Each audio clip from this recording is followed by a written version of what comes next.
We're live. Hey guys, good afternoon. For people in the Midwest and in the East Coast, good afternoon. People in the West Coast, good morning. I'm guessing you're still waking up, maybe. If you're at home, today is day number, I don't know what, in quarantine. Um, this is TNT Joe-Fi. I am your host, Jerome Ortega. This is tech news that Jerome Ortega finds interesting. This is episode 48, if I remember correctly. How's everybody doing this morning? Let's see here. Six says ketchup. Morning Six or afternoon Six. How's it going, man? How you doing? Will says Domino's, one of the great pizza places around, Domino's. Let's see. Javier, where is the man? Is that me? Are you talking to me? Because I'm kind of a man. Kind of a. I don't know. I was trying to make a joke. It didn't even make sense. Krishna, what's up? Krishna, what's going on, man? Welcome to the stream. Javier, did I say welcome to the stream? So welcome to the stream. Will, welcome to the stream. The man. Okay. How's everybody doing? How's everyone holding up? I same shit today.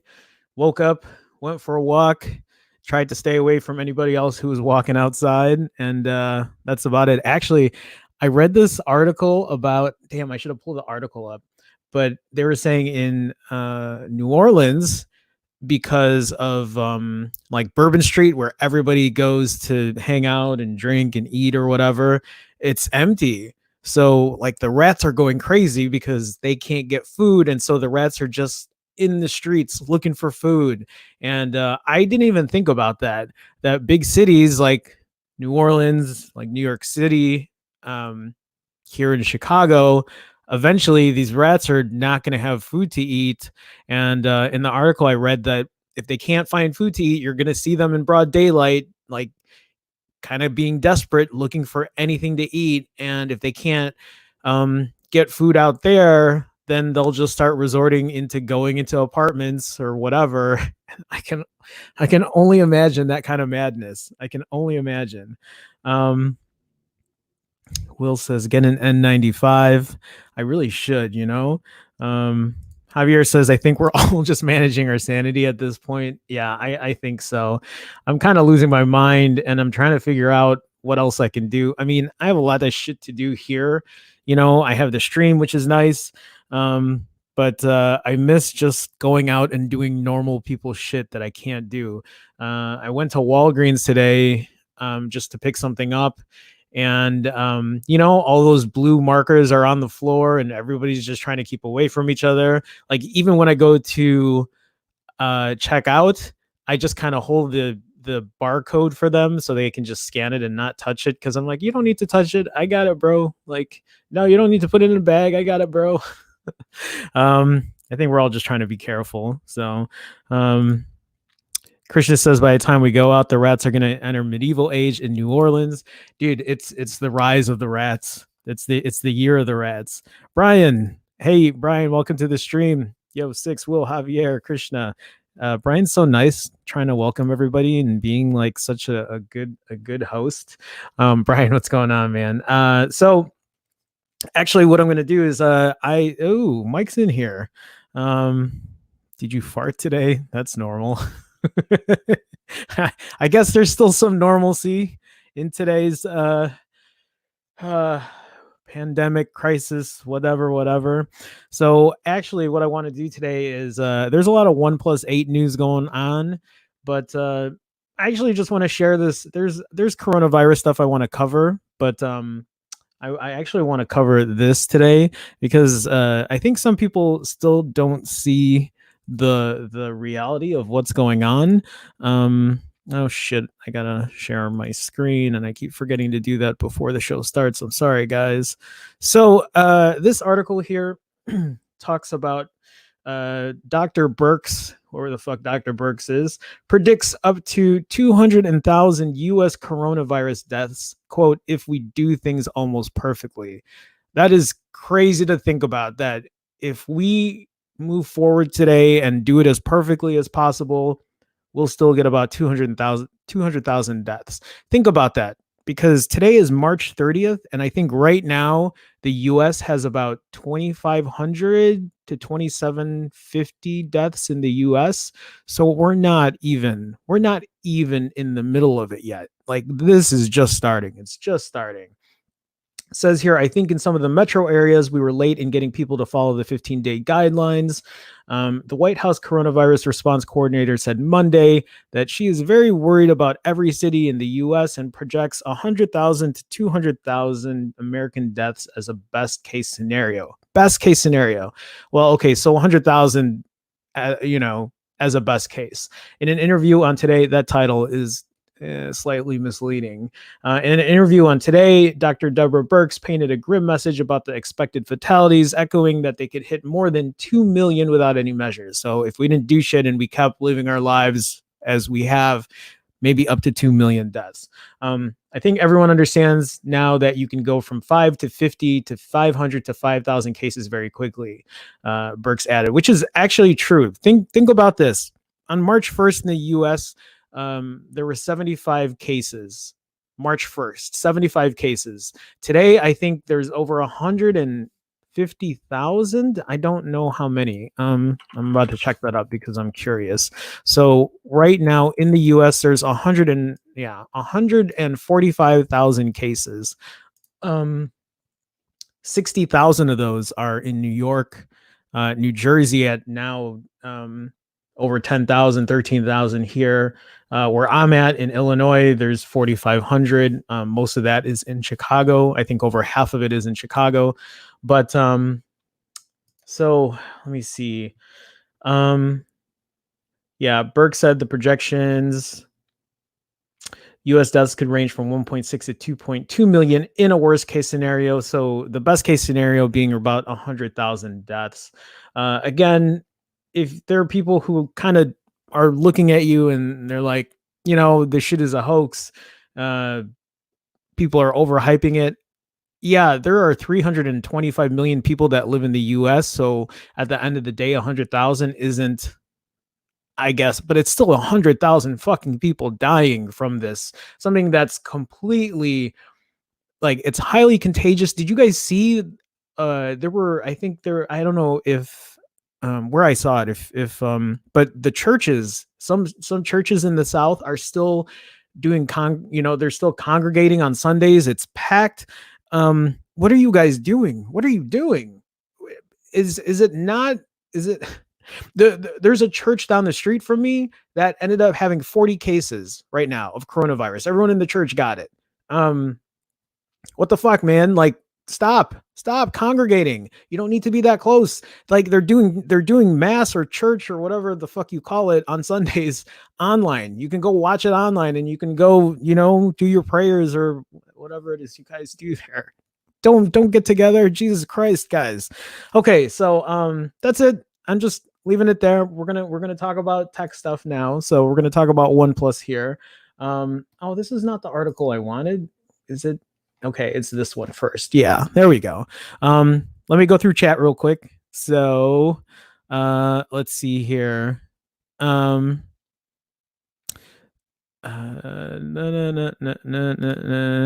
Think about who our president is. Him and perfect don't go together. Yeah, but I mean, you know what? Like, as dumb as that dude is, like, it's our entire system. It's not just him. Like, the best way to put this. Here's the best way to put this. When people always just complain about Trump and nobody else, but and my news team says it really, they said it really well. So the best way to put it too is, before Trump, was our country perfect? And it hasn't been in a while. Not that like everything's perfect, but you know what I mean. Easter, yeah, Easter's not going to happen. They've now extended to April 30th, and it's probably going to be longer than that. And Krishna says, I'm sick of winning, Will. We're winning too much. Brian says, unfortunately, she isn't lying. It's just numbers and fatality rate. Yeah, I mean, really, it is.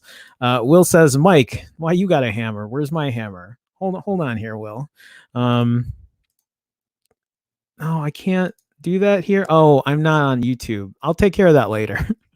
I'll get you a hammer, Will. I probably need to give Brian a hammer too. So, Six says fart jokes. LOL. Comedy hour has begun.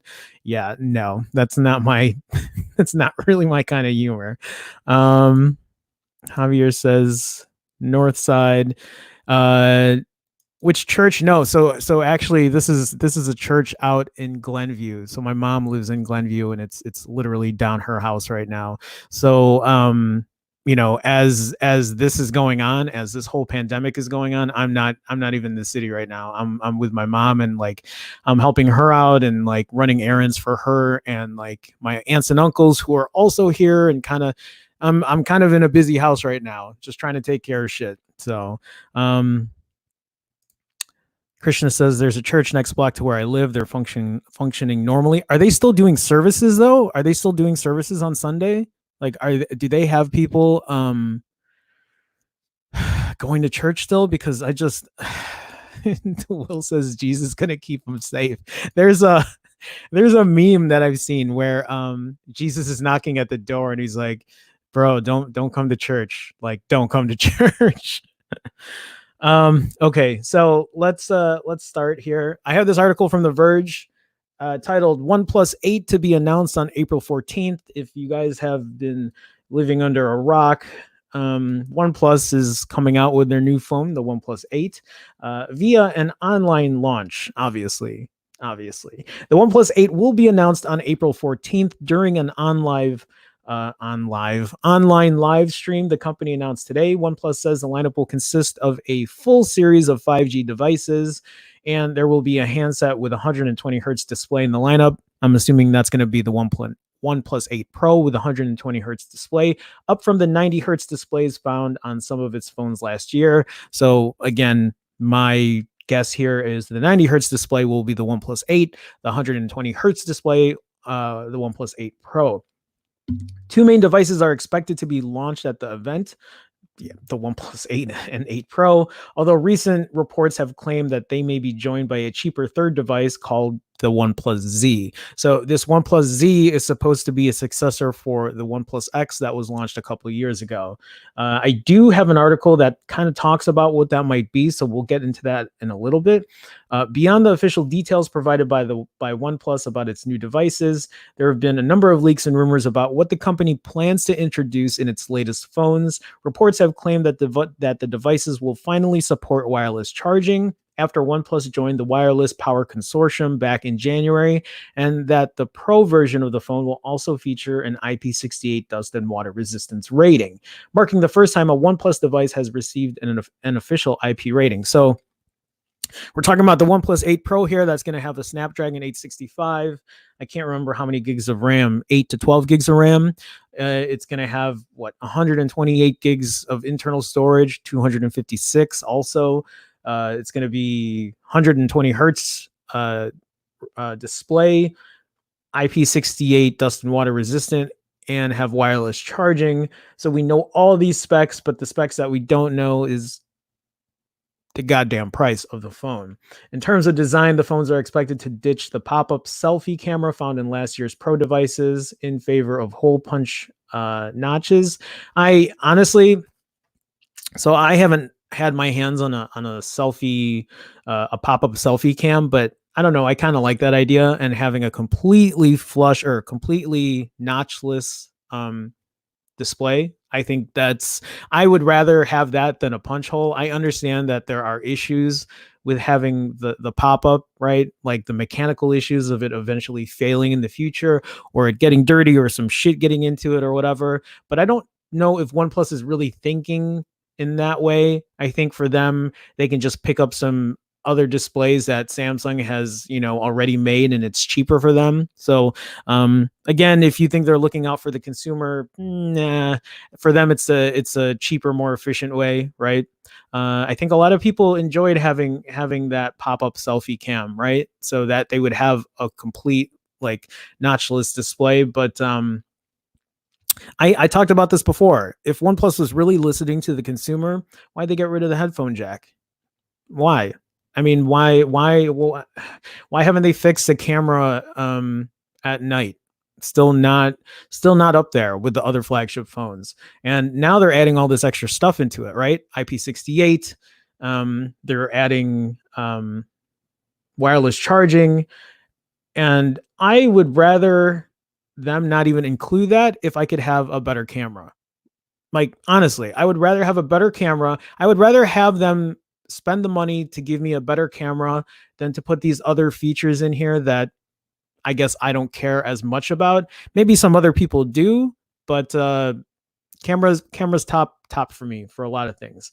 Um, Leaks have claimed that the device will be available in green, black, and a fluorescent interstellar glow color. I had to pull this up because I wasn't sure what that was, and that's what it looks like, I guess. Here's a better picture of it. So that's the interstellar glow, and then that's the green color. And actually, I would rather have that color. This is more like a teal kind of thing. Teal is my favorite color, by the way, guys. Not that you care, but yeah, glacial green is what that's supposed to be. Onyx black, fucking black. Interstellar glow. I don't know. It's okay. It doesn't really strike me as like anything super fancy. I don't know. So this is from the an older article or whatever. So yeah, you'll be able to watch the launch on the OnePlus website as well as via the company's YouTube channel. The launch is scheduled to start at 11 a.m. on April 14th.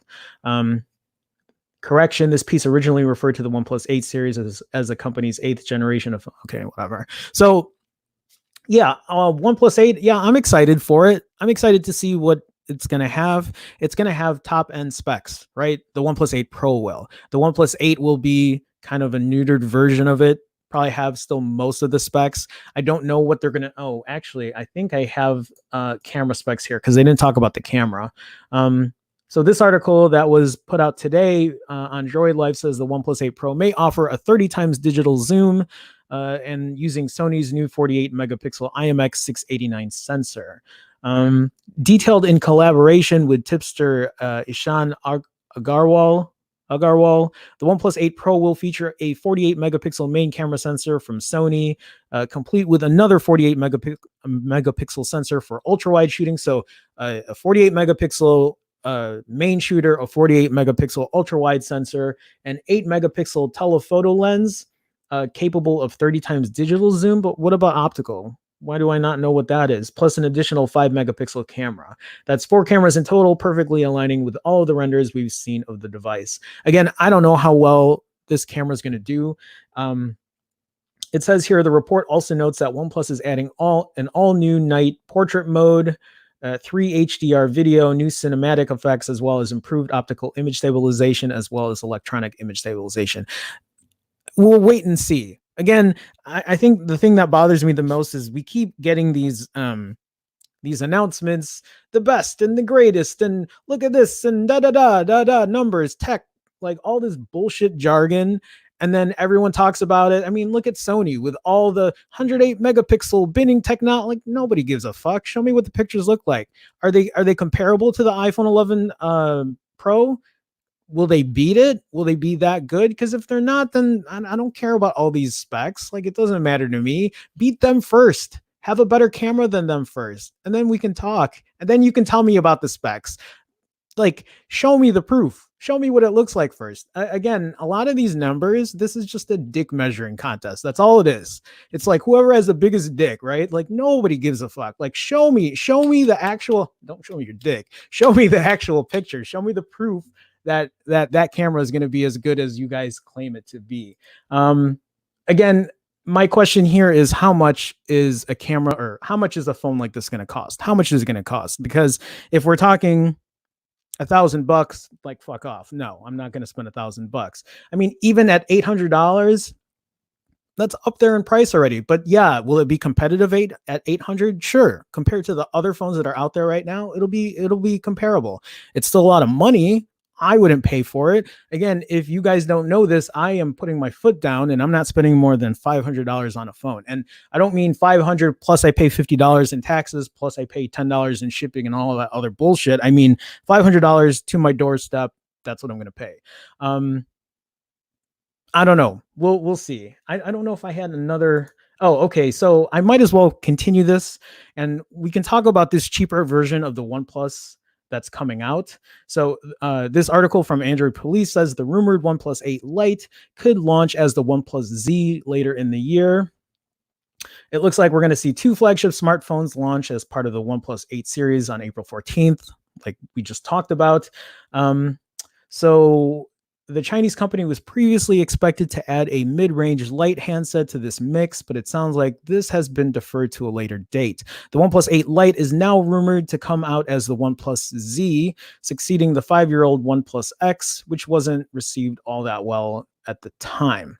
So in a tweet last week, Max of XDA Developers said that OnePlus might revive its mid-tier phone from 2015, but without the X branding.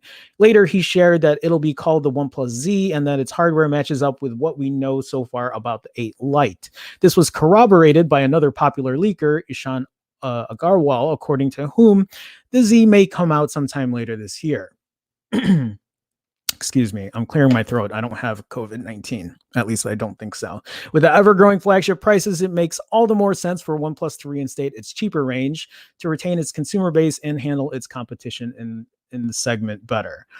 So we're going to have three phones, just like every company's doing right now.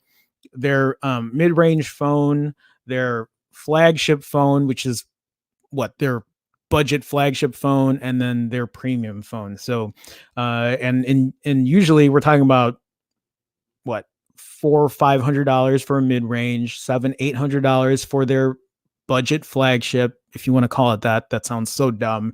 And then 900 plus for their premium. So the 8 Lite will pack a MediaTek processor, possibly the Dimensity 1000. Why does that sounds the Dimensity 1000? That sounds so dumb.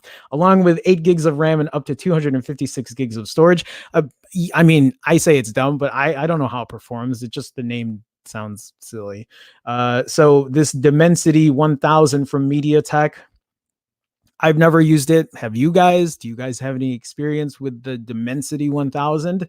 I mean, is it going to be, OnePlus is really good at having really well performing no lag phones, and I don't know if this is going to change the game for them, having something that might not be as performance oriented, but I could be wrong. It's expected to use a 90 hertz 6.4 inch AMOLED screen with a hole punch camera and an embedded fingerprint reader. The rumored mid-ranger is likely to get a triple camera array on the back with a 4,000 milliamp hour battery. So it says here Argowal estimates a price tag of around $513. So here's the thing, $513, but right now the OnePlus 7T, right? You can get that for $499, and it's probably going to have a better processor than what this is. I mean, I don't know. I don't know what the Dimensity, God, the Dimensity 1000, I don't know how well performing it is. Anyway, just food for thought. You see this, if this comes out for $499 or whatever, you can get the OnePlus 7T for $499 right now, right? Am I right in saying that? Let me check that real quick. OnePlus 7T.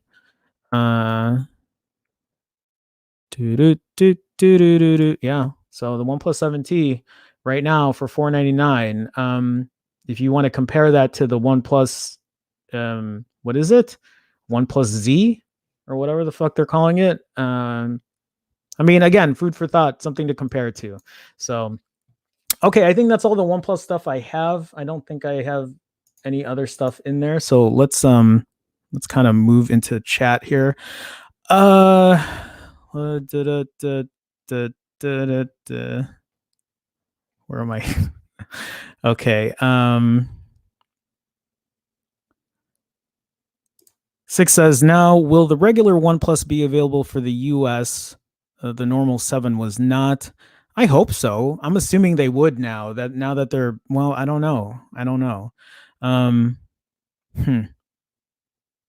I guess we'll wait and see. April 14th is what, 2 weeks from now? So I'm assuming they would. I'm assuming they would give the option to at least give the OnePlus 8. I mean, for somebody that I'm assuming it's probably going to sell for $700, ish, right? 700 to 800 bucks. Is that what you're going to be buying? 6? Are you going to be buying a OnePlus 8 if it came out for $700 or $800? Is that what you're going to spend your money on? Brian says speaking and singing projects or projects the viral material. Yeah, church isn't the place to be right now. No, it's not. Will says the OnePlus X got terrible support. Yeah, you know what? I've never even messed with one of those, so I don't know. 39 gigs of RAM, Gary said. That is what Gary would say if he was here right now. Krishna says OnePlus X had overheating issues and no fingerprint. Yeah, I just I don't know. I don't know how this is going to be. I'm not really sure. Brian says the pop-up camera was cooler. Yeah, that's how I feel. No bezel. Will agrees. Man, that pop-up camera was great. I don't know. I like it. I think it's a cool feature. Krishna says pop-up cam was really good. Punch hole is just a prettier version of a notch. That's very well said. That's really well put. Brian, do we have punch holes in our computer monitor and TVs? Give us a clean screen. Agree. Krishna says pop-up cameras had some real innovation in them. Remember those shark fin pop-up on the Oppo Reno? I don't remember that one, but I mean, yeah, I think having a pop-up camera is an innovative thing. I mean, even people who I knew were Apple like iPhone guys, when they saw that pop-up camera come, they asked me about it. They said, "Hey, that's pretty cool, isn't it?" I'm like, "Yeah." I mean, people were actually thinking about getting it just to have that feature. To kind of have just like a full screen notchless, and then I don't know, I know it's kind of a novelty thing, but it's an actual useful thing. It does, in a way, it kind of reminds me of pop-up headlights from the 80s on cars. Javier says I can live with the green, but the Pro is probably going to be 850 to 900. Yep, you're probably right. Yeah, the price is going to be high. Let's see. Krishna says OnePlus is trying to move away from a poor man's Pixel phone to a solid Pixel phone alternative. And so here's the thing. I have no problem with OnePlus coming out with like a banger phone, right? I have no problem with them doing that. Like, get all the shit right, get it all together. But again, like, what are you going to price this phone at? Like, what is this going to come at? That's kind of the worry that I have here. Screen record that? What did I say? I don't know what I said here. Peter Lau said that he'll text you that pic later, Jerome. I don't know what's going on. Okay. All right. Oh, Brian Lau, not Peter Lau. Jerome Pete Lau is watching. Okay. So Jerome, so you're only buying a Pixel 4a? No, I don't. I mean, I have a Pixel 4, right? I don't even use that shit. That shit's been like, has no battery for the last 2 or 3 weeks. I don't really know what I'm buying right now. If I'm buying anything, I'm fucking broke. I can't buy anything. This is why I'm sitting here talking about news. No, I enjoy talking about news, but I just don't think there's really a phone that's worth my money right now. There really isn't. The Pixel A series is just plain better. Better battery life, same camera, and the most important spec, the price. Yeah. So Krishna says Dimensity 1000 is their 5G chip. It's a subpar hexacore chipset. So that's not promising already. You know, you say subpar, and then now that I say Dimensity, I think I keep thinking in my head, I keep thinking dementia. And it's just not the name that you want to give a chipset. Okay, so let's see. Oh no, here is Gary. Dumb Plus? No Dumb Plus with 39 gigs of RAM. 1C2, 1C Creative, one Creative. The OnePlus is overpriced. Yeah, I'm probably leaning that way too. Hey, welcome to the stream, by the way.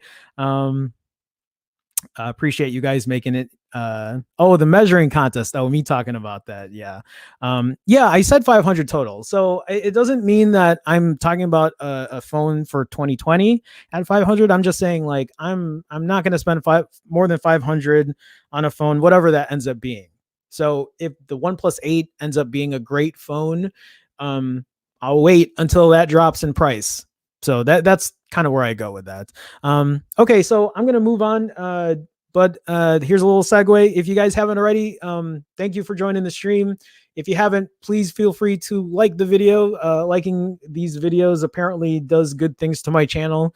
What that good stuff is, I don't know, because I'm still losing subscribers daily. I lose more subscribers than I gain. So if you guys can, please feel free to like, share, subscribe, all that good stuff. If you haven't already, I do have an Instagram and a Twitter also at Phone Jerome, so you can check me out there, and a Patreon. Patreon.com/Jerome Ortega. I'm really bad at these segues. This is something I'm going to try to fit in between stories and kind of like market myself and sell myself, but I'm really bad at doing that. So again, for you guys just to be here, I appreciate it. So thank you. I'm done talking about trying to sell myself. So I'm not trying to whore myself out here. I'm much better than that, guys. So okay. What do I have next? Roku. Oh, okay. So this article from Gizmodo uh, says Roku is making premium streaming free for 30 days, including Showtime and Epic. So if you guys are if you're in the Roku family, this might be of interest to you. I don't have a Roku. I have a Chromecast, and I don't even own a TV anymore. So I don't really watch much TV except for YouTube. But for people who are interested, joining a growing list of streaming services offering free extended trials as people spend more time at home, Roku has announced it's offering 30 days of free viewing with extended trials that will give users access to channels like Showtime, Epix, and Smithsonian. In a blog post, the company said that it's introducing a home together offering for consumers with Roku devices that will give them access to over 20 premium channels for a month, including channels for news, fitness, and entertainment. These include, among others, the aforementioned premium channels, as well as Noggin, Lifetime Movie Club, Screenbox, History. I'm not going to read all that shit. You get a lot of channels. Well, let's put it that way. Roku is just one of several companies rolling out extended trials while people shelter at home. Plex announced last week that it's offering free live TV without a Plex pass through the end of June to folks who have a tuner and an HD antenna. So take a look at that too. Roku, Plex, Sling TV has also introduced a free content hub. There's another one for on-demand and live television. So if you guys have any of those, do yourself a favor, especially if you use them, and check it out. CBS All Access also announced it's offering a limited time extended trial through April 23rd. CBS All Access? That was pegged to the season finale of Star Trek Picard. That's a show. I don't watch TV, guys. I'm probably gonna get roasted for saying this, but I've never watched Star Trek. I have no idea. I've also never watched Star Wars, so I'm sorry. You can hate me, but it's not something that I watch. CBS All Access is a hybrid of live CBS channels and a ton of great original programming. Okay, I just feel like they're marketing to CBS. Okay, anyway, Roku noted in its announcement that you'll have to put down a credit or debit card to access its 30-day premium streaming offer. So as always, if you plan to try out Roku's free premium streaming package or those offered by any other streaming service, but don't intend to keep it, that's a typo, remember to cancel before the trial ends to avoid being charged. Cool. So let's see. Gary says, in these times, no one should try to sell $1,000 phone. In these times, no one should try to buy $1,000 phone. Let's see. The Ultra is on Swappa now. People are trying to sell you their purchasing mistake. So I actually have an article it's in my title, isn't it? I think I talked about how someone made an article about how the S20 is overhyped and overpriced. Javier says, I bought a Pixel 4 XL 128 gigs for $600 on Swappa. It's not a bad deal. So let's see. Will says, I hate that Swappa has tax now. How is it possible to charge tax on something that tax was already paid on? Yeah, we've had this conversation. Gary says, Samsung phones don't keep value for real. They really don't. I feel like if you want to buy a Samsung phone, just wait. Just wait. That should be their slogan. Samsung, just wait. It'll be cheaper. Gary says, I'd rather buy phones from smaller YouTubers who bought the phone than Swappa. Yeah, but where do you go? So do you just follow other YouTubers and wait for them to like tweet it? It's actually not a bad idea. Okay, so let's see here. I'm not reading this. We just went through this.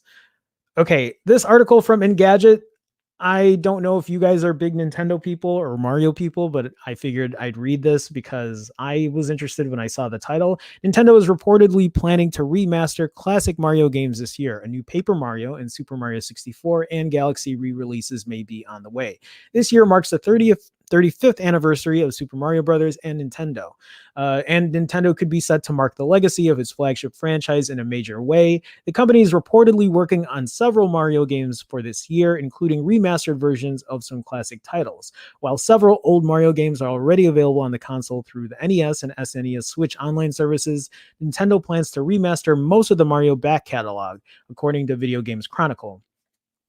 Titles include Super Mario Galaxy, a deluxe version of Super Mario 3D World, Eurogamer reports, with the latter including some additional levels. A new Paper Mario game is also said to be in development, along with re-releases of Super Mario 64 and Super Mario Sunshine. It seems Nintendo aimed to reveal its Super Mario 35th anniversary plans at E3, but that show isn't taking place this year owing to coronavirus concerns. Instead, Nintendo might make its announcements through a digital presentation, so it might be preparing a heck of a Nintendo Direct for June.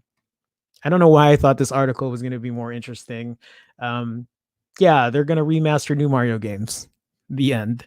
Let's see.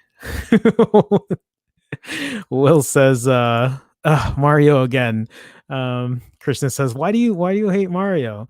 Yeah, Will's right. I like it, but they need something new. I mean, I think the big issue here is Nintendo's really good at redoing all their old shit over and over, and then you keep buying it over and over and over again.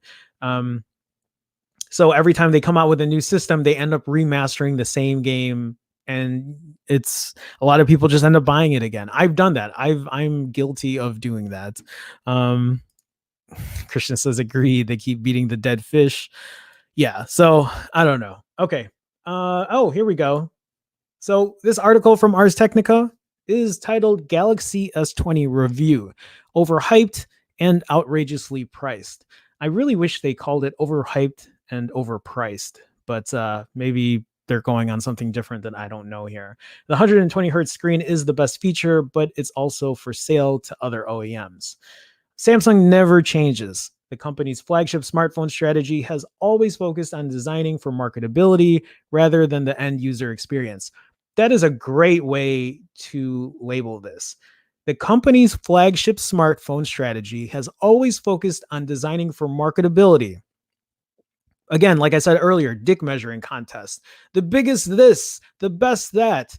It's like trying to show yourself off to a date so, you can get her home or whatever. Yeah, that's my analogy. So rather than the end user experience. So, you got all that talk, but what's the end user experience going to be like? And the result is always devices with gigantic spec sheets, dick measuring contests, gimmicky new features, and questionable user benefits. If it demos well in a Verizon showroom or helps win an internet spreadsheet comparison, toss it in. The Galaxy S20 is the latest paper tiger from the company, and this cynical approach to smartphone design oozes from every IP68 rated pore of Samsung's new flagship. Again, the way I feel about it,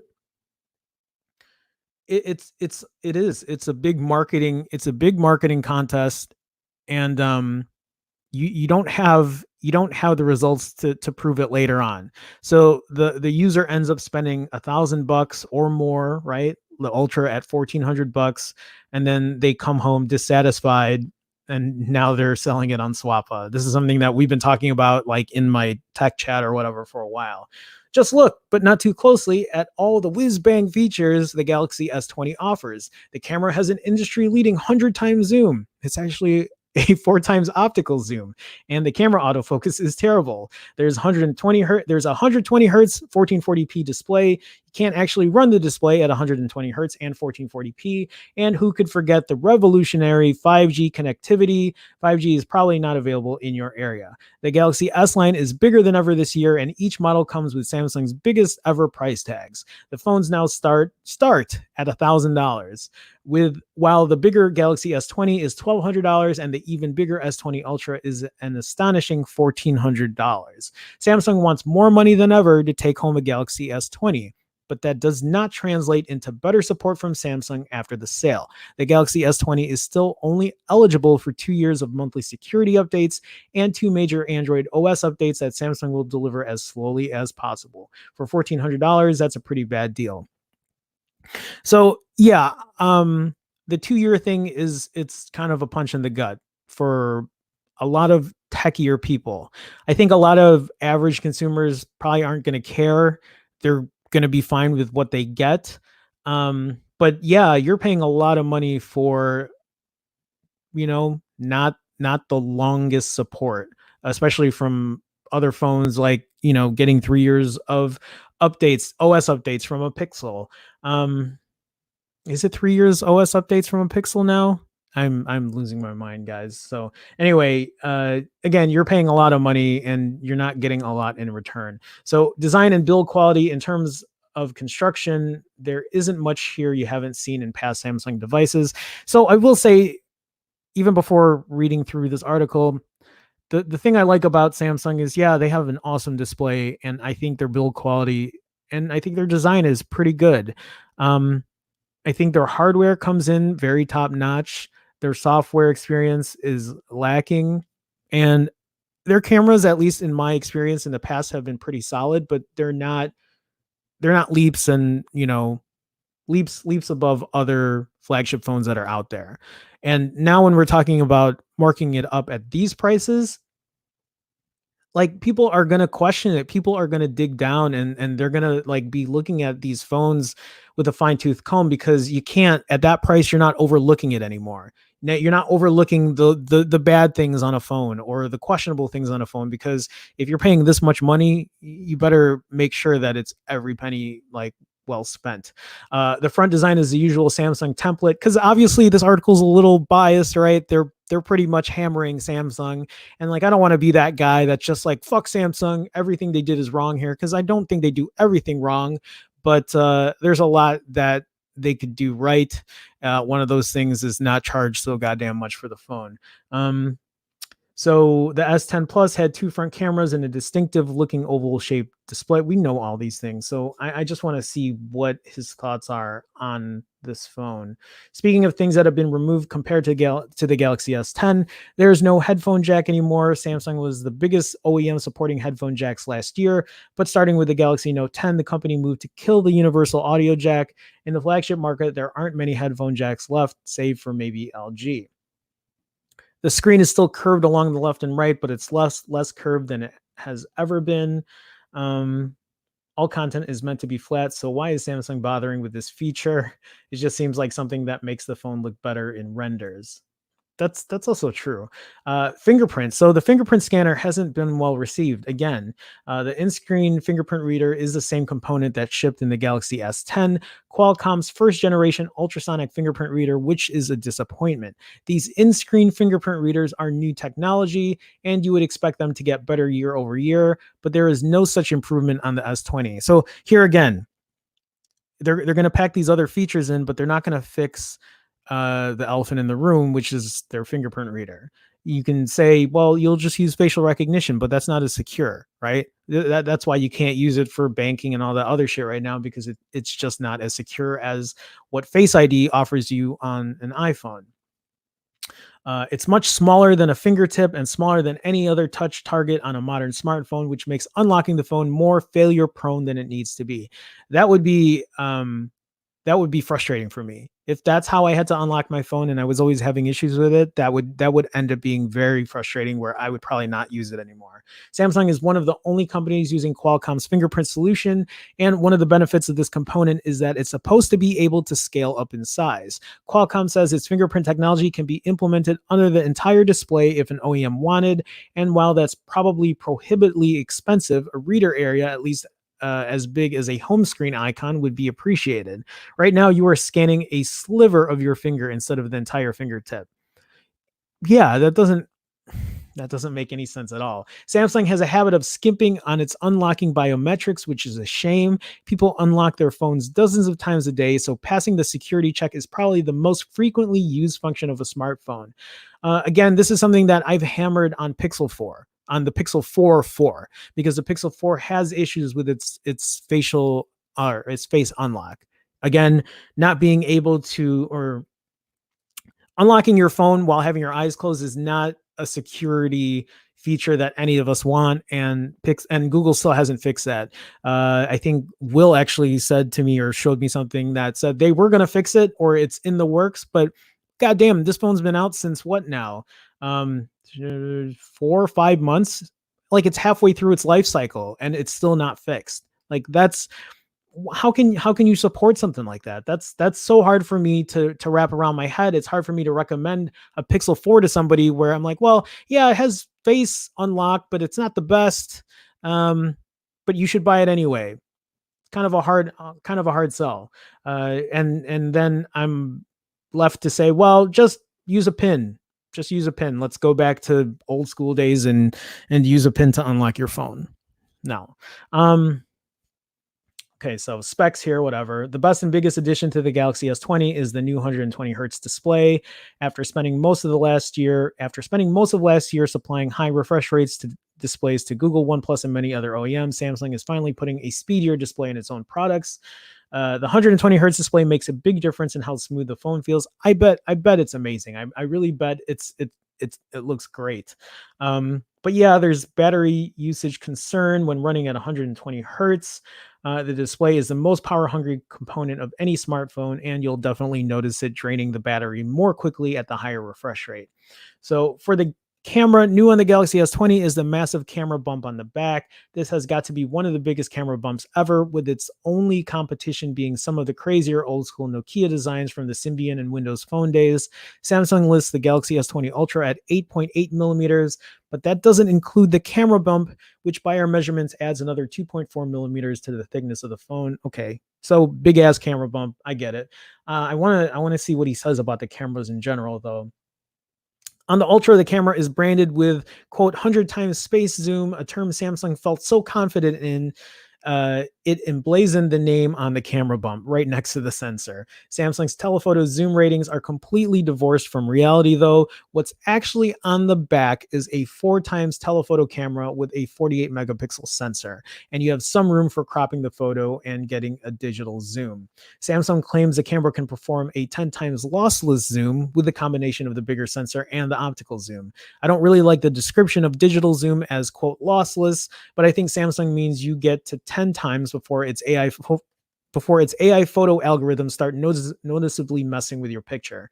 The main 108 megapixel sensor takes much better pictures than the zoom lens, so if you can go for a walk and get closer to your subject instead of zooming it, do it. That's unfortunate to read also, because it's pretty much telling you the telephoto lens isn't that great, so just use your main shooter. That's what I'm getting out of it.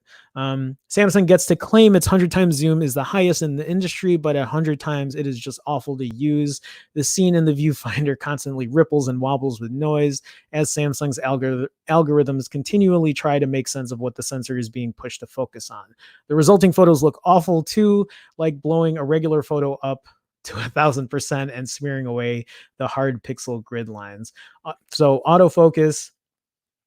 The big deal breaker for the Galaxy S20 camera is the autofocus, which doesn't work well and makes every photo an arduous process. Focusing when you first start up the camera out is slow, often taking a few seconds to find focus. Even then, the S20 often focuses on the background instead of on the subject. So I frequently have to tap the viewfinder to have it try to refocus on what I want. That autofocusing, reading that paragraph right there, makes me not want to touch it at all. If they fix it on the regular S20, that's great. If it's still an issue on the S20 Ultra, I want no part of it. Because autofocus is such an important thing, it's pretty much when you need to take a shot and you need to take it right away, you want to make sure that autofocus is legit, not fumbling and hoping that the picture is going to turn out okay. The automatic focusing behavior is bizarre. The phone only seems to snap to a focus a second or The automatic focusing behavior is bizarre. The phone only seems to snap to a focus a second or two after you stop moving the phone. This is very different and much slower feeling than something like a Pixel 4, which constantly smoothly adjusts the focus even when you are moving. This means it's common for the phone to want to try to refocus a lot in between shots. So it's common to take a picture, then have the camera realize it can actually focus a bit better and tempt you to take a second picture. No, fuck that. So the software, I'm not even going to go into the software because I'm my guess here, even though I don't own an S20 and the last Samsung I own is an S9, I'm still assuming the software is kind of a clusterfuck. Maybe I'm wrong, but maybe I'm not. Um, so performance, I'm sure performance is decent. So the 120 hertz display is wonderful. It's buttery smooth and an improvement over 90 hertz. It's just a shame it doesn't run at max resolution. The sticker shock, the price. The in-screen fingerprint reader is still the same tiny first gen sensor that was in the Galaxy S10. The cameras are a mess. Focus is slow and frustrating. And you'll miss shots waiting for it to catch up. The overhyped 100 times zoom is a smeary mess of pixels, lots of crapware. So that doesn't surprise me, even on an unlocked phone, including unremovable Facebook and McAfee apps. These are unremovable Facebook and McAfee apps? No. Oh my God. The Galaxy S line was the last gasp for the headphone jack. With the S20, it's truly dead. The ugly. Samsung's typical terrible update policy looks even worse when you're paying $1,400 for a phone. Very long article. I just wanted to get someone's idea on how they thought of it. That article is very upfront, calling it overhyped and outrageously priced. Okay. Chat. Okay, I'm scrolling. Samsung gets you with the numbers and dumbasses. I mean, people always fall for it. I love how Gary holds no punches. Will says, LOL, that Zoom should make a noise that you can't turn off so people know you're using it. Will says, LMAO, Jerome, is this secretly an article written by you? It's great. Nope, I don't own the phone, so I can't take credit for it. If you trade in your Note 10 Plus for an S20 Ultra, you need to share lunch with someone who has Rona. Krishna says, LOL. Sounds like Jerome, like you said. LOL. He's like, even before I wrote this article. Javier says it's not worth it. The MSRP pricing for the phone that has flaws in the camera system is overkill. Display is nice and all, but even I feel that Samsung missed the ball on this one. That's the thing too, is I think in this article they said that other people can cop this same display. They can still have the same display because Samsung sells it, and people can implement the same display on their phones. Every year, every reviewer says best display because it's Samsung.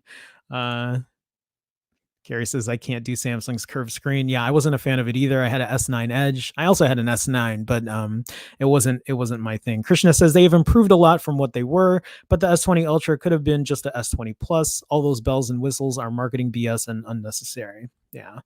Brian says, yep, Note 10 Plus fingerprint reader just isn't great.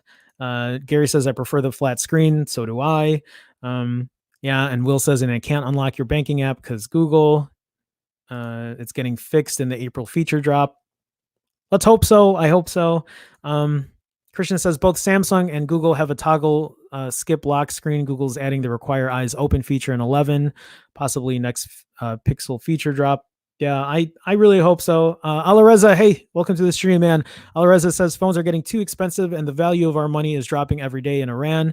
The price of S20 Ultra is equal to 9 months of my... Oh my God. That is ridiculous. That's a great way to put it too. I mean, think about it.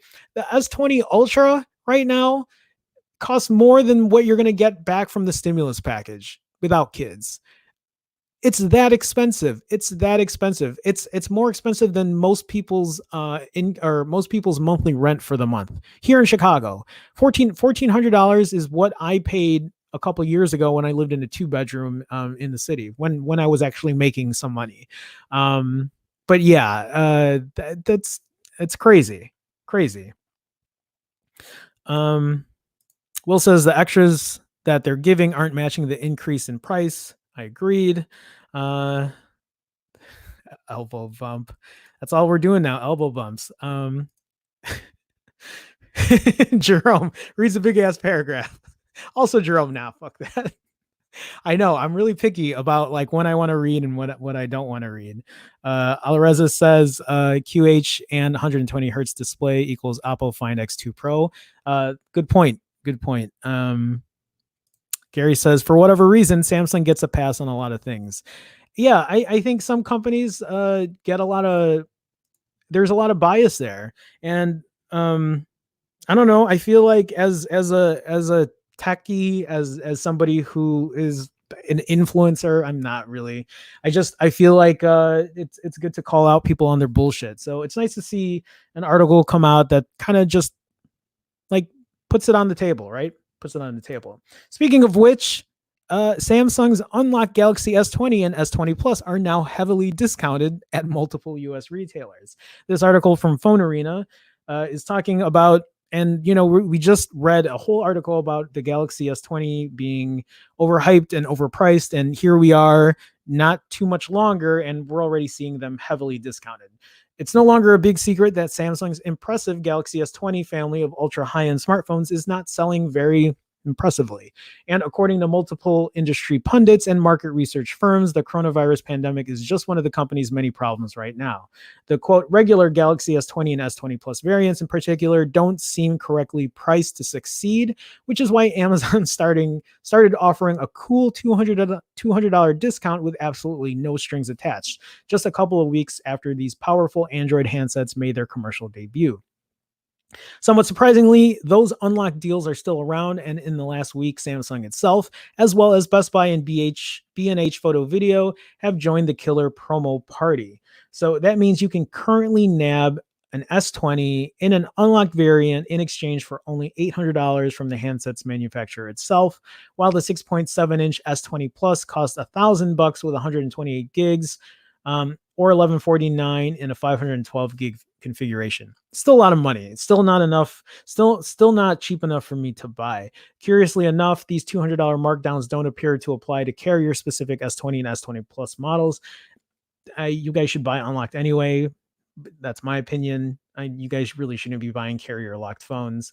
At first glance, it may seem weird that the 6.9-inch Galaxy S20 Ultra continues to fetch a whopping $1,400 with a modest 128 gigs of local digital hoarding room allotment. But believe it or not, analysts claim this extravagantly priced device is the most popular member of the S20 family to date. It's too fucking expensive, guys. For what it's worth, the S20 Ultra can be purchased at a teeny tiny $50 discount with upfront carrier activation from Best Buy. Don't do it. And the third-party retailer will also shave up to $250 off the list prices of the unlocked S20 and S20 Plus under the same condition. Finally, B&H Photo Video is selling the Galaxy S20 and S20 Plus for a flat $200 less than usual, with a small deal sweetener in the form of a complimentary 128 gig micro SD memory card. So yeah, that's I don't know. I still feel like it's still overpriced. I wouldn't spend that much money right now. You can also still score a free pair of AKG N700 NC M2 wireless headphone. I don't know. That doesn't excite me. I don't care about these extra things that you're going to give me. I just want the bottom line price of a phone. So, if you guys are still shopping for an S20, you can get it for $200 off. I don't know who's really looking to still spend $800 for a phone. Gary says, "Don't get a phone if it's more than your Rona check."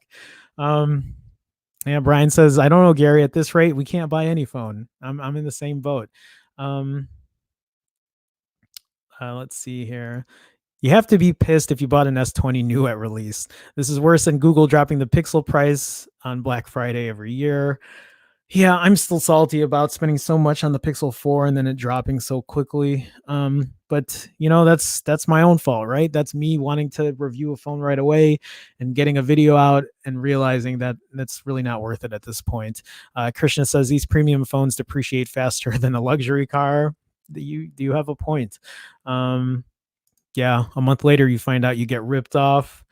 When you swipe your card, you lose 20%. Gary says, if and when I get my Rona check, I'm buying I'm buying George a pack of MacBook. Oh my god. LG is giving TVs. Come on, Samsung's earbuds aren't enough.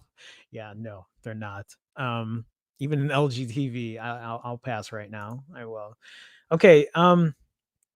Here's something that I want to talk about that actually Brian sent me an article, I think the other day, about how Zoom was sending data, your data to Facebook. And so now there's an update here saying Zoom's iOS app no longer sends data to Facebook. Um, the video conferencing software recently saw its usage spike as more and more people spend time at home due to the coronavirus outbreak. However, several concerns have been raised about its privacy practices, including the fact that its iOS app sends data such as the user's location and device details to Facebook, even if the user doesn't have a Facebook account. That's fucked up. Now, Motherboard reports that Zoom's iOS app was updated to stop sending data to Facebook, as the company found that some of the data sent was unnecessary. I like how that it's now unnecessary when people call them out on their shit. You know, Mike and I were talking about this. Mike, Simply Your Device. We were talking about this yesterday, and Mike was pretty much saying, "Well, they're not angels, and they're not, and whether or not this is like, a slip, they didn't mean to do it, they still did it, and they were doing it for a while. Now, we originally implemented the login with Facebook feature using the Facebook SDK for iOS in order to provide our users with another convenient way to access our platform. However, we were made aware that the Facebook SDK was collecting device information unnecessary for us to provide our services. So again, they're looking at it as like, oh, well, we didn't notice. Thank you for bringing it to our attention. Which is all good and fine, but there's also the part of me that says, you know what you were doing. Like, don't fuck us. Like, you know what you were doing. I could be wrong, but there's nothing wrong in second questioning some of these companies. I'm not trying to give shit to Zoom because I think apparently the app is great. I haven't used it yet, something I still need to try, but don't take these big companies to being your best friend, because they really, the only thing they care about is your money. So at least from all the companies that I've dealt with my entire life, our customers' privacy is incredibly important to us, and therefore we decided to remove the Facebook SDK in our iOS client and have reconfigured the feature so that users will still be able to log in with Facebook via their browser. Users need to update to the latest version of Zoom on iOS to see the change. The new version has been available since Friday. So, among the myriad video conferencing apps out there, Zoom has emerged as many users' favorite because of superb video and audio quality. And despite the fact that the free version of Zoom shuts meetings down after 40 minutes, it's good that the company is fixing its privacy issues, though some potential problems remain. That's it. What?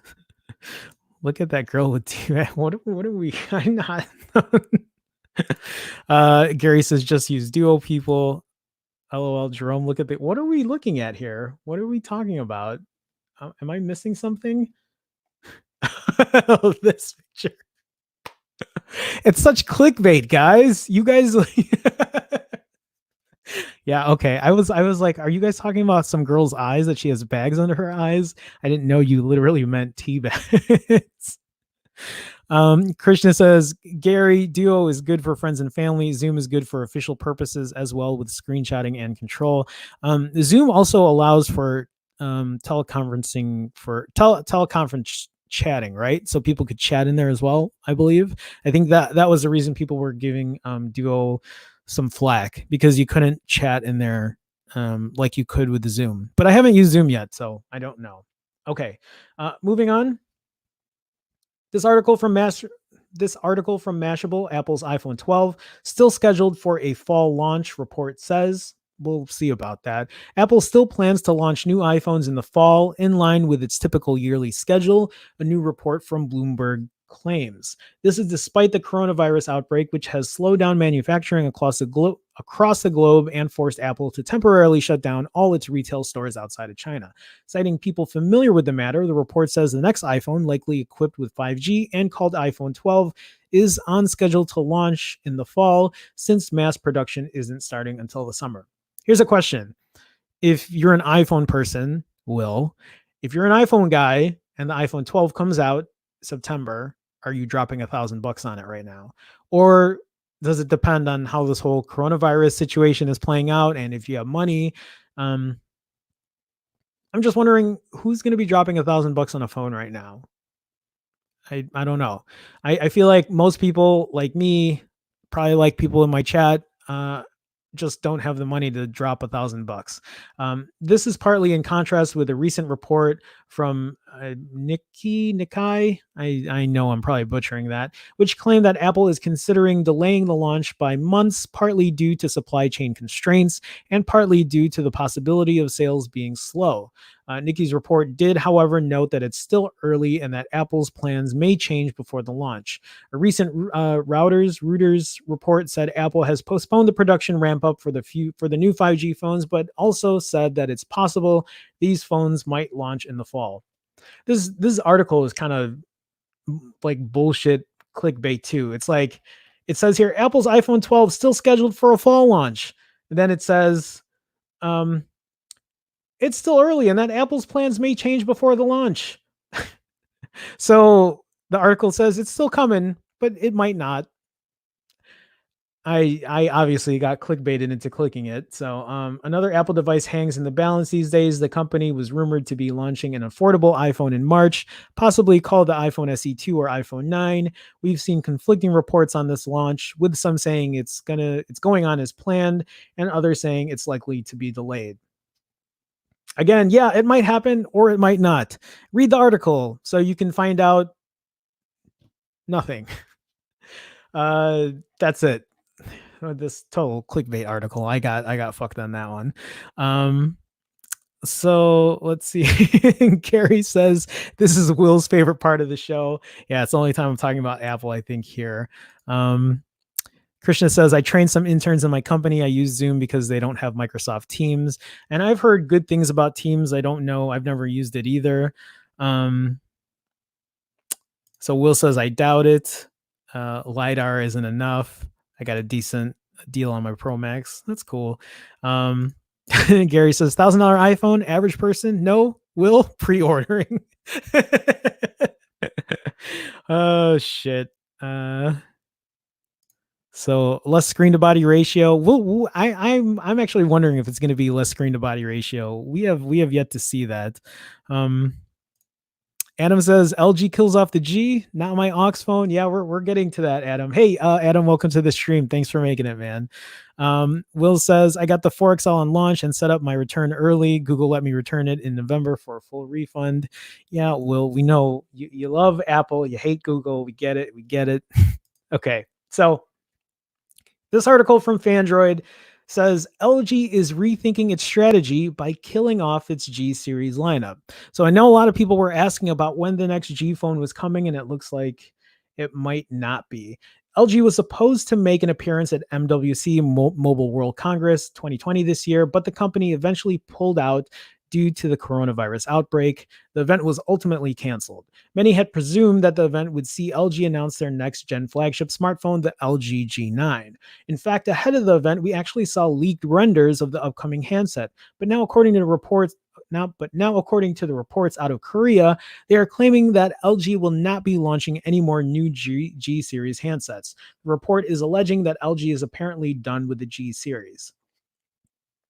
I'm wondering why. I know they have a bunch of other phones out, something that I haven't kept up with, the V series and all this other shit, but maybe, they have their reasons. I don't know if this article is going to have this answer here. On hindsight, it seems that we should have seen this coming. While the LG G9 ThinQ was not announced, LG instead chose to launch the LG V60. LG's V series is typically reserved for the later part of the year, so for LG to bring forward its launch over the G series should have already been a sign. So what does this mean for LG? According to the report, LG is set to replace the G series with a new lineup that will consist of value for money 5G smartphones. So they're going to make a budget or mid-range series now.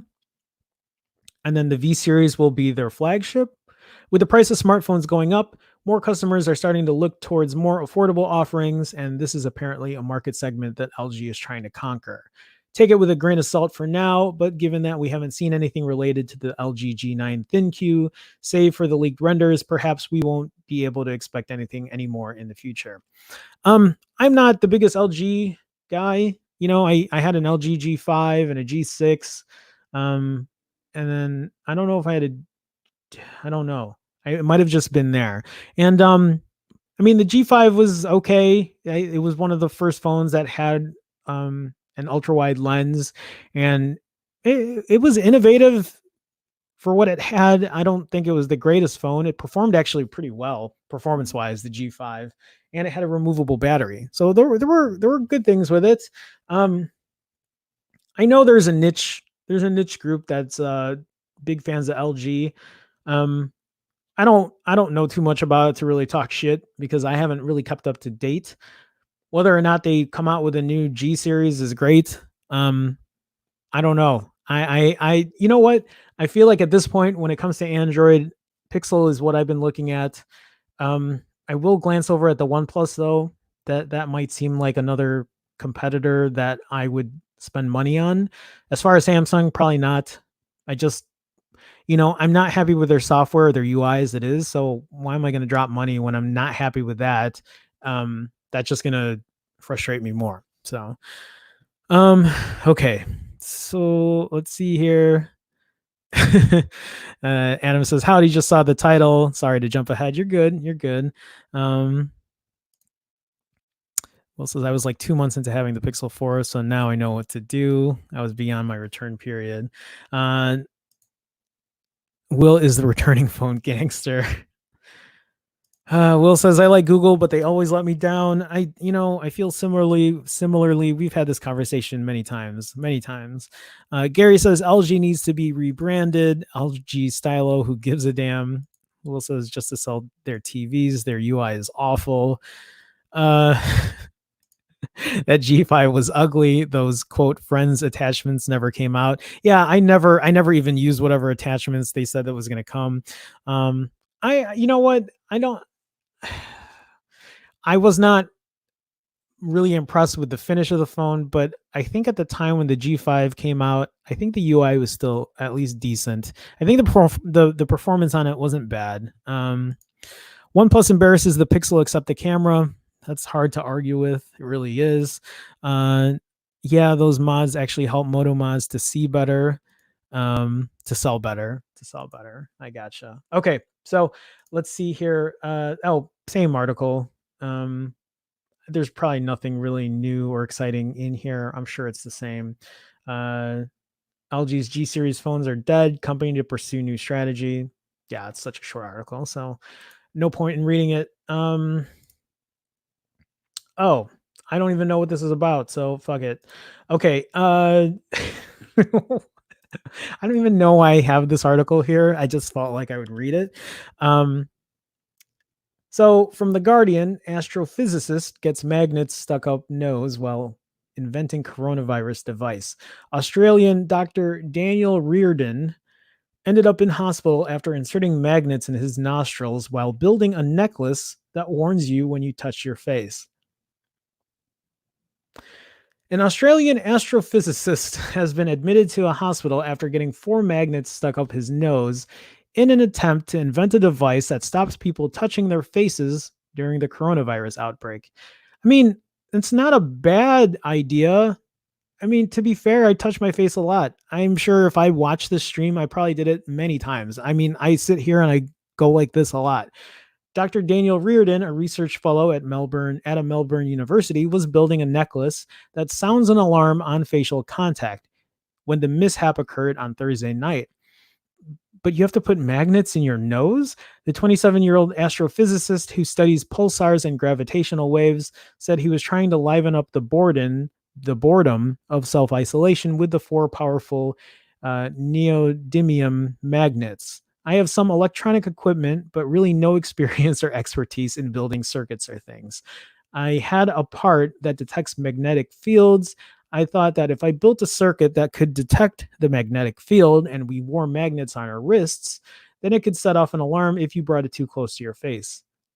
A bit of boredom and isolation made me think of that. However, the academic realized the electronic part that he had did the opposite and would only complete a circuit when there was no magnetic field present. I accidentally invented a necklace that buzzes continuously unless you move your hand close to your face. After scrapping that idea, I was still a bit bored playing with the magnets. It's the same logic as clipping pegs to your ears.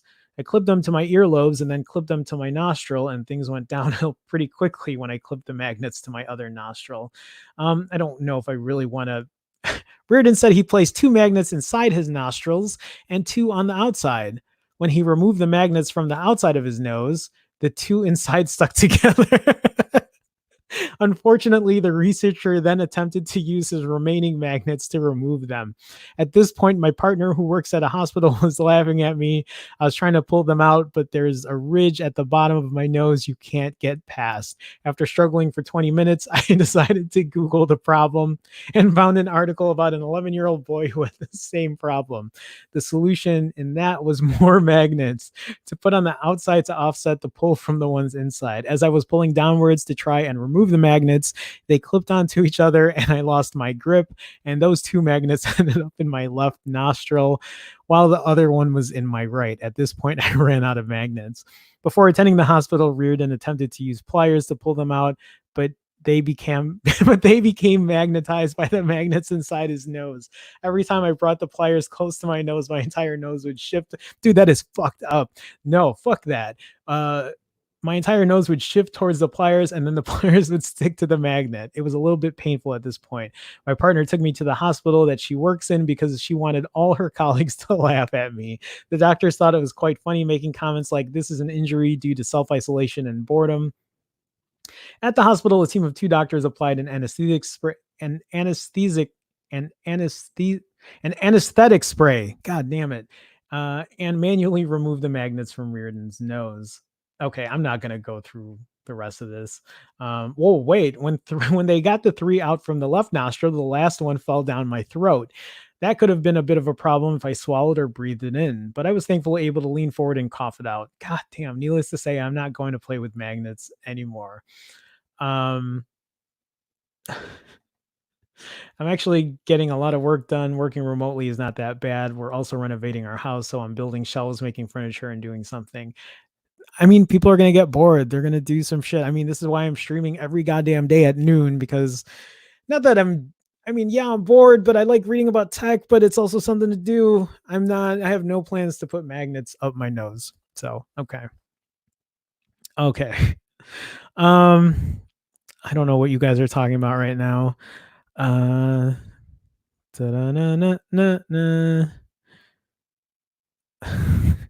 Gary talks so much shit about OnePlus. Dumb Plus is a joke. Gary, if you use it, you'll like it. I can't will. Too much Google in me. At least Gary is very straightforward with his bias here. Krishna says, I can't say it's better, but it's more robust and configurable. If I can find a 6T, I might give it a shot. No, get a 7 Pro. Yeah, both of you guys, if you're going to get one, get a 7 Pro. Let's see. Krishna, LOL, Jerome, this magnet guy needs some serious counseling. Yeah, I don't know what the hell happened there. So I just thought it was funny. Okay. Last article. This article from Engadget talks about Instacart. Instacart workers go on strike after rejecting mild concessions. They believe Instacart hasn't offered enough COVID-19 protections. So I bring this up because I'm not just talking about people on Instacart. I'm talking about people who are in the front lines, Uber, Lyft, anybody doing delivery services, Grubhub, like Uber Eats, whatever, right? Postmates, even. Instacart hasn't had success trying to avert a strike over a lack of COVID-19 protections. The Gig Workers Collective has declared that a shopper strike is still on after asserting that Instacart's concessions were inadequate. A change that sets the tip default to a customer's previous amount will likely offer no meaningful benefit. As that previous amount will frequently come from the pre-outbreak era. There's still no sick pay for workers who have to stay home due to health conditions that put them at high risk. The company also left hazard pay completely unaddressed, according to the objectors. An average pay per order of less than $10 still leaves shoppers risking their lives for pocket change. Again, this is the sad reality, the sad truth. Like, a lot of these people are working the front lines. while some of us are lucky to be at home and not have to be in constant contact with people worrying about getting infected. I mean, that's the bottom line. And I don't think a lot of companies are really caring for their employees as they should. The service did say it had sourced hand sanitizer that would ship next week. That's the thing. We're in this crisis, and next week, like, that's a week too late. But workers saw this as indicative of Instacart dragging its heels. Shoppers said they had been asking for sanitizer for many, many weeks, but the company was only now conceding to this demand. We've asked Instacart for comment on the decision to continue with the strike. It's not certain how many workers are participating in the measure, but it might have a tangible impact. Instacart is already struggling to cope with the surge in demand from customers determined to avoid grocery store trips that could increase the risk of virus infections. So you're lucky enough to get Instacart, where you pay for someone to drop your shit off, but these guys are not getting the protections they need to help you get your goddamn groceries. Again, these guys are working the front lines, and they need better pay, better protections. And again, I bring this article up not just because of Instacart, but for anybody who's working the front line. Like, I talk to Will a lot. Will's at this point, like, Will's a great friend to me, and like he works every day, and he's out there, and like that shit scares me because I don't want people, like, I don't want people to get sick, man. Um, that's it. That's all I got. That's all I got. Those are all my articles today. I'm an hour and 20 minutes in, and I think I'm gonna end my stream here. So, okay, guys, that's it. If you guys haven't already, please feel free to like this video. If you haven't, share, subscribe. I'm gonna actually cut up this stream. What I've been doing lately is cutting up the stream and putting them into different stories, and I feel that might help people kind of see what I have to talk about. Um, I think that's it. If you guys haven't already, I do have an Instagram. If you want to follow me, you can find my Instagram at Phone Jerome, Twitter at Phone Jerome. For everybody that stopped by and joined the chat, I do appreciate you guys. I do have a Patreon also, patreon.com/Jerome Ortega. Trying to work on some shit there, trying to figure that out. But that's about it. I do stream every day at 12 p.m. Central, 1 p.m. Eastern, 10 p.m. Pacific, 11 a.m. Mountain. Why am I giving all of this? So anyway, thank you guys for joining. Again, it means a lot to me. Hope all you guys are being safe out there. I'm about to end the broadcast here. Oh, god damn it. I was almost going to end it. And then Brian with the $1 super chat. Brian, thanks so much, man. Again, thank you so much for that added support. Always appreciate it. A lot for a lot of you guys who kind of go that extra mile for me. So that means a lot, especially during these trying times for everybody who's probably short on a lot of stuff. So, Brian, thanks again, everybody. Thanks for joining. Tomorrow here at noon, come join me. We'll do the same shit again. So, okay, guys, ending the broadcast now. I'll see you later.